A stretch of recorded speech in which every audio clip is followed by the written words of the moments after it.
여름날에 아주 무더운 여름에 목사님이 강대상에서 설교를 해요.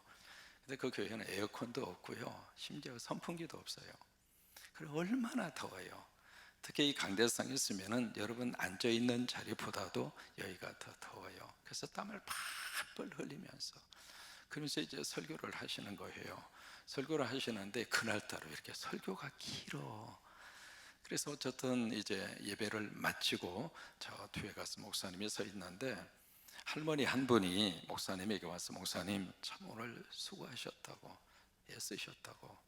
그러니까 목사 입장으로서는 오늘 설교하느라고 수고한 목사를 이 할머니가 알아주나 보다. 참 그래서 고마운 마음으로 할머니 참 감사합니다, 그렇게 이제 인사를 했죠.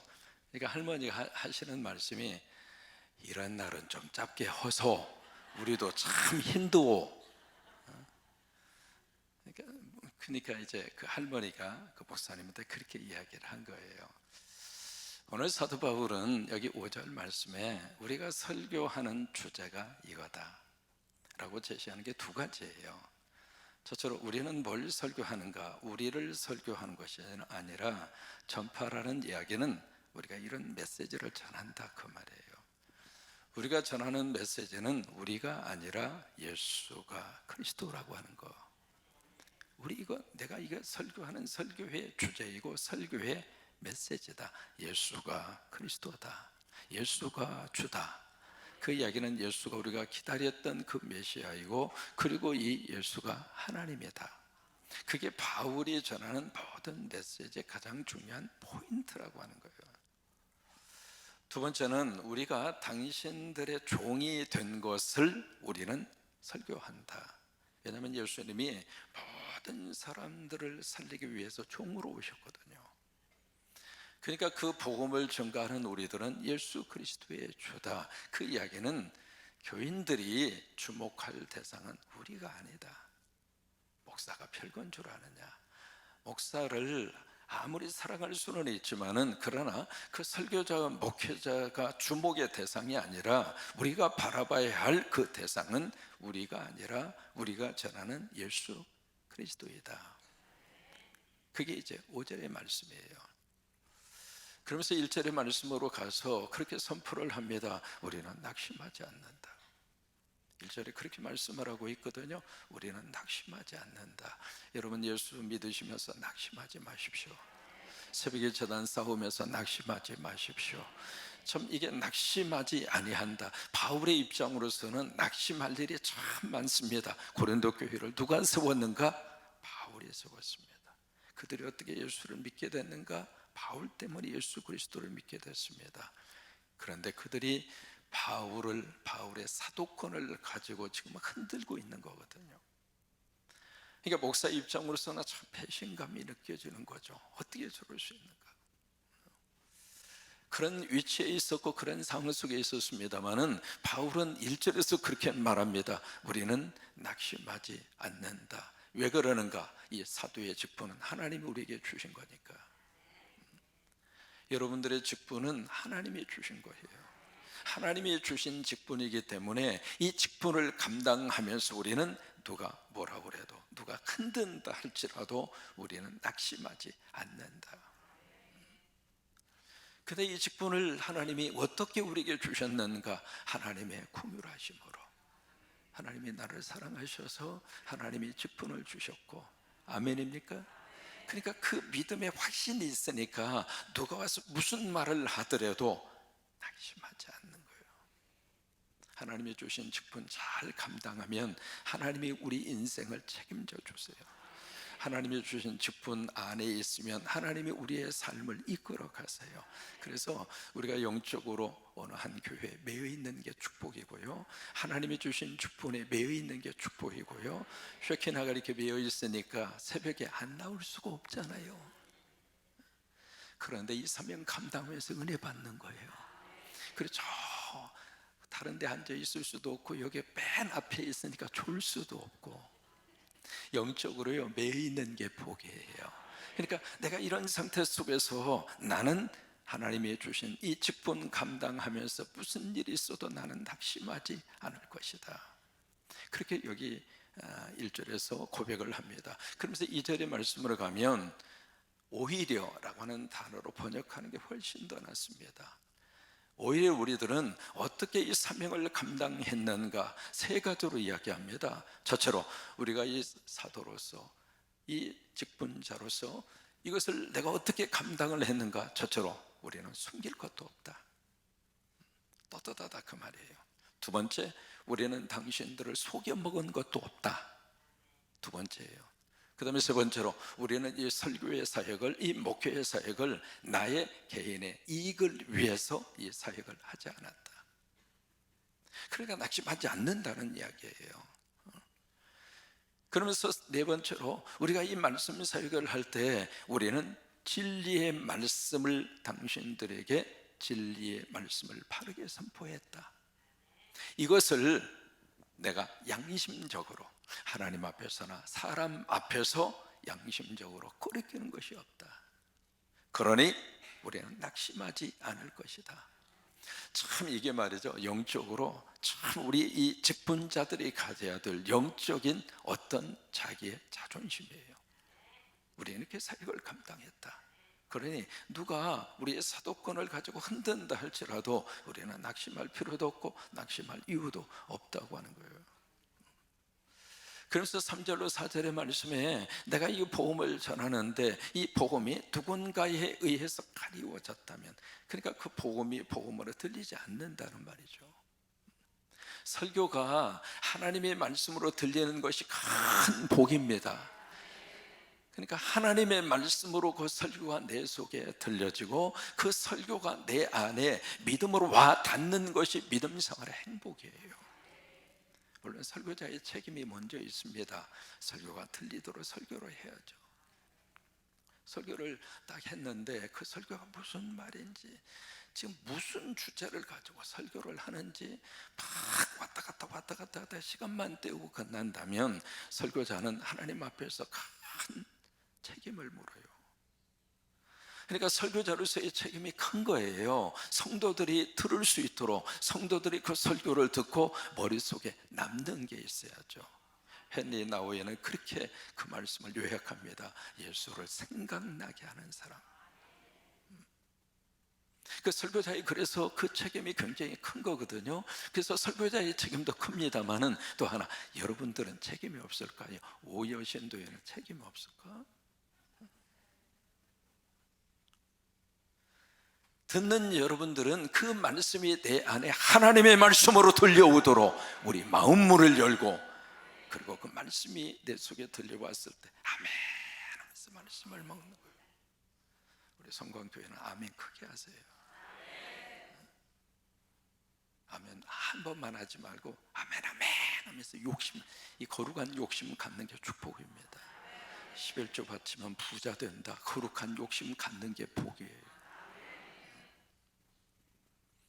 성광교회에서 그런 기도 제목 한번 누가 가지고 기도해 보실래요? 미국에서 목회할 때 그분은 아마도 송구영신 예배 시간에 기도 제목이 뭐냐면, 하나님 우리 교회에서 11조 가장 많이 바치게 해주세요. 해마다 참 신기하죠. 사이고 폭동이라고 하는 게 있었어요. LA 지역에서 참 잊을 수 없는 그 아픔의 사건인데, 사이고에 폭동이 일어났는데 그분이 이제 멕시칸을 대상으로 해서 음식점을 하고 가게를 했는데 그때 그 주변에 있는 모든 가게 음식점들이 전부 다 불에 탔습니다. 전쟁터처럼 그런 일이 있었는데 그 가게하고 그 음식점만 남았어요. 신기하죠? 주민들이 지켜준 거예요. 그래서 거기만 노다지가 났어요. 제가 그러면서 그런 생각이 들어요. 아, 기도는 하고 볼 일이구나. 그러니까 하나님의 말씀이 내 안에 하나님의 말씀으로 들려오도록 우리가 마음을 활짝 열도록, 이 성령의 놀라운 역사죠. 그래서 설교가 여러분들에게 하나님의 말씀으로 들리기를 축복합니다. 그런데 이 바울이 전하는 이 복음과 설교가 마음속에 만약에 들려지지 않는다면 그것은 어떤 사람들인가? 망하기로 작정된 사람이다. 참 무서운 이야기죠. 하나님의 말씀이 하나님의 말씀으로 내 귀에 들리지 않는 것은 이미 하나님으로부터 망하기로 책정된 사람이다. 3절이 그 내용입니다. 그래서 4절의 말씀으로 가서 보시면 여기에 세상신이 나옵니다. 다시 말해 마귀와 사탄이죠. 왜 그렇게 복음이, 하나님의 말씀이 내 귀에 들리지 않는가? 세상신이, 다시 말해 마귀와 사탄이 그 사람 속에 들어가서 그 사람의 마음을 어떻게 했는가? 혼미하게 했다 이 말이에요. 이 혼미하게 했다 이 말은 영어로 blind라고 하는 단어를 씁니다. 그 마음을 가려버린 거예요. 여러분, 커튼을 치면 방 안이 어두워지잖아요.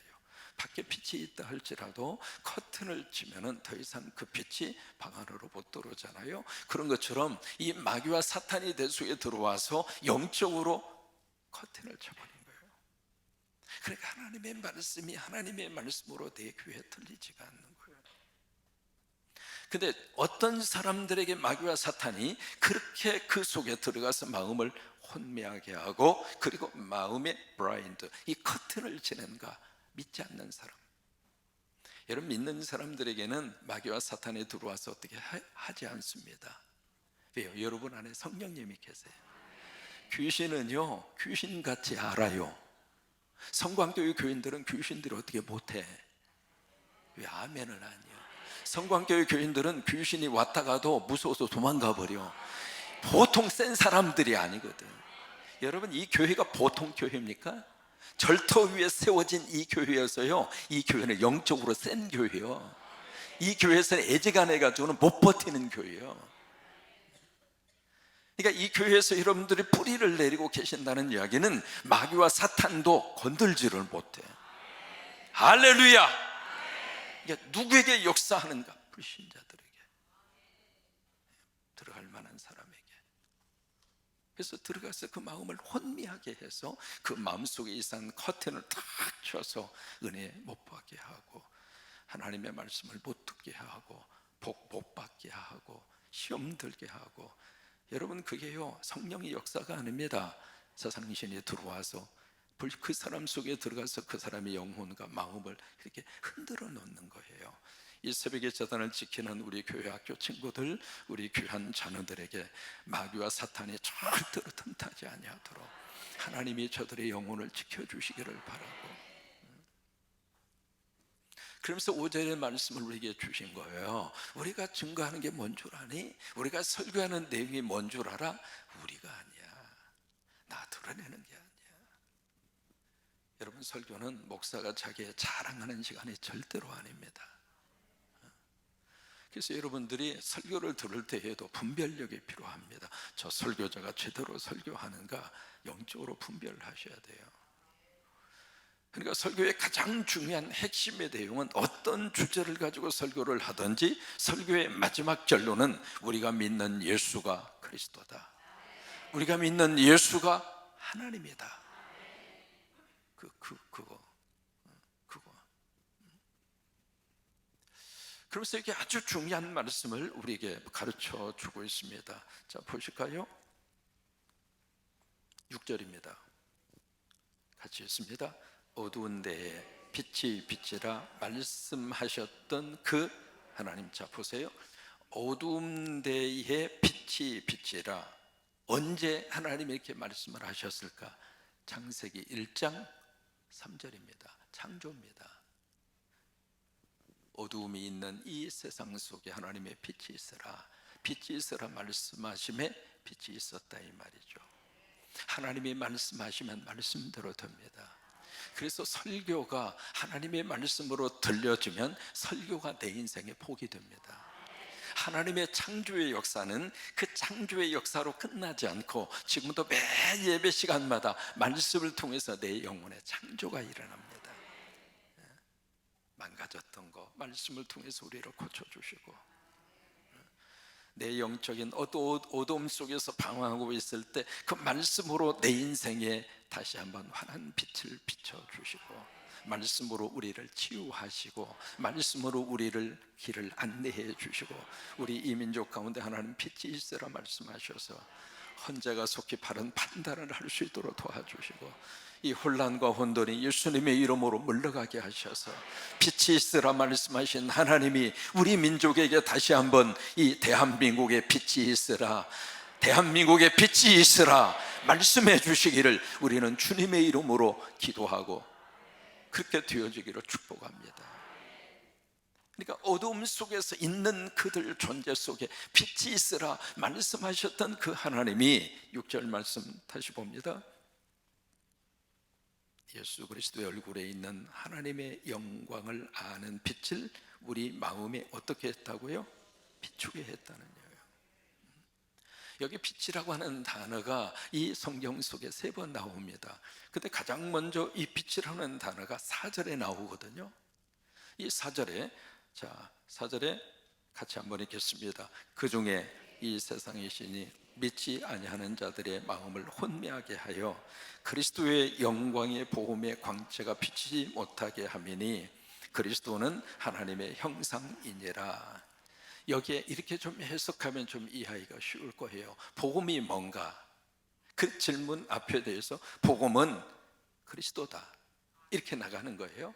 그러니까 복음이 뭔가? 좋은 소식이 뭔가? 좋은 소식이 그리스도다. 그러니까 그리스도라고 하는, 그리스도를 내가 믿으면 내가 좋은 소식을 가지는 거예요. 근데 그 그리스도가 어떤 분인가? 하나님의 형상이다.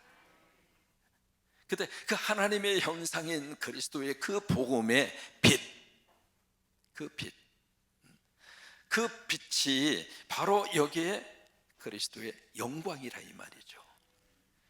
근데 그것을 우리에게 하나님께서 허락을 해주셨는데 그 빛이 들어오지 못하도록 우리 안에 불신자 속에 바로 이 세상의 신이 들어가서 커튼을 쳐버린다 이 말이에요. 여러분, 2가지의 작용이 있습니다. 첫째는 내가 사물을 본다. 그 이야기는 첫째는 빛이 있어야 된다 이 말이에요. 이 꺼버리면 보일까요? 안 보일까요? 안 보입니다. 우리 황금희 권사님 이름이 황금이거든요. 그러니까 황금이 있어도 황금이 빛을 발하려면 빛이 있어야 돼요. 그러니까 이게 내가 뭔가 사물을 보고 파악한다는 이야기는 빛이 있다 그 이야기. 2번째, 빛만 있으면 되는가? 아닙니다. 시력이 있어야 돼요. 시각장애인들은 빛은 있는데 그 빛을 못 보는 거예요. 그래서 시각장애인들이 그래서 그 장애우를 가지고 사는 거잖아요. 그러니까 이 2가지 것이 함께 있어야 우리가 볼 수 있는 거예요. 빛이 있어야 되고요, 또 하나 시력이 있어야 돼요. 근데 여기 6절에서도 말씀도 바로 그 내용입니다. 여기에 어두운 데서 빛이 있으라 말씀하셨던 그 하나님이 예수 그리스도의 얼굴에 있는 하나님의 영광을 아는 빛을 우리 마음에 하나님이 비춰주셨다. 이게 바로 성령의 역사죠. 하나님이 빛을 비춰주셨는데 그 빛이 우리에게 확인되고 보여주기 위해서는 우리가 시력이 있어야 돼요. 여러분, 영적인 시력이 있어야, 그래야 예수가 그리스도로 보여지고 예수가 그리스도로 믿어집니다. 바울의 선교팀이 에게해 바다를 건너서 빌립보 지역으로 가죠. 그래서 거기서 하나님이 만나게 한 사람이 자주장사, 이름이 누구일까요? 루디아를 만납니다. 그래서 그 빨래터에서, 이번에 가시는 분들도 그 빨래터에서 예배 드리고 오십시오. 참고적으로 그 중에 한 분이 어느 분이 지난번 첫 번째 댐에 갔을 때 혼자 홀로 셀프 그냥 침례를 받으셨는데 더 조심하셔서 거기서 예배 드리고 오십시오. 바로 거기에서 바울이 그들을 대상으로 복음을 전할 때 사도행전에 뭐라고 기록하는가 따라서 하십니다. 주께서 그 마음을 열어, 이거예요. 주께서 바울의 그 말씀을 들을 때 바로 루디아의 마음을 주님이 열어주셨어요. 이것이 바로 시력입니다. 시력. 그래서 복음이 내 안에 복음으로 믿어지고, 그리고 그 복음을 통해서 우리가 예수가 그리스도라고 하는 것을 믿으면서 오늘을 살고 그 믿음으로 또 내일을 살고, 마태 16장 예수님이 제자들에게 던진 질문이 있습니다. 사람들이 나를 누구라고 하느냐? 예, 세례 요한, 엘리야, 예레미야 그래요. 아 그래? 그러면 너는, 영어로 말해볼까? What about you? 너는. 다른 사람들이 그렇게 평가하고 말하는 거 있어. 오케이, 좋아. 그렇다면 What about you? 너는. 베드로의 고백이 나오잖아요. 주는 그리스도시요 살아계신 하나님의 아들입니다. 그러니까 서금영 형제님의 간증을 들으면서 참 어머님의 기도는 없어지지 않는구나. 그래서 어머님의 그 기도는 하나님이 꼭 기억하시는구나. 70 넘어 지금 7학년 4반이시잖아요. 그죠? 예. 그러니까 그 긴 세월 그렇게 삶을 살다가 하나님께서 계기가 있어서 그 어머님의 기도가 응답으로 성광교회를 보내게 하셔서 이 새벽제단을 쌓을 줄이야 누가 알았겠습니까? 그죠? 또 이름 속에 영자가 들어갔어요. 여러분, 우리의 기도는 절대로 땅에 떨어지지 않습니다. 하나님이 기억하시는 거예요. 그러니까 주는 그리스도시요 살아계신 하나님의 아들입니다 라고 하는 베드로의 고백이 베드로를 통해서 선포됐잖아요. 그때 예수님이 뭐라고 반응을 보이셨는가? 바요나시모나, 너 복이 있다. 네가 행복한 사람이다. 예수를 그리스도라고 믿고 사는 사람이 최고로 행복한 사람이에요.